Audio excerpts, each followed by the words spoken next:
अथ कर्मयोगो नाम तृतीयोऽध्यायः।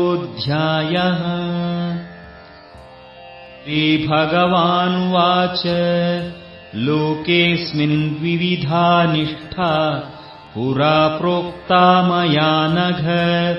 ज्ञानयोगेन सांख्यानाम् कर्मयोगेन योगिनाम्।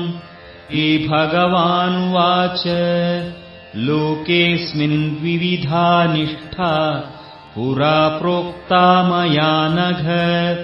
ज्ञानयोगेन सांख्यानाम् कर्मयोगेन योगिनाम्।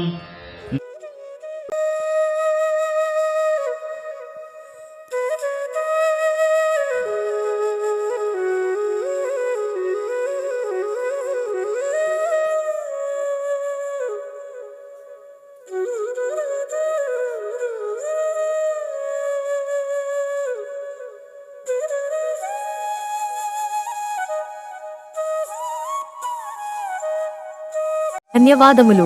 మన ఈ సనాతన హిందువు యూట్యూబ్ ఛానల్ రోజు ఒక భగవద్గీత శ్లోకం నేర్చుకుందాం అనే సిరీస్ ను మీరందరూ ఆదరించి సనాతన హిందువు ఛానల్ ను సబ్స్క్రైబ్ మరియు షేర్ చేస్తారని మనవి.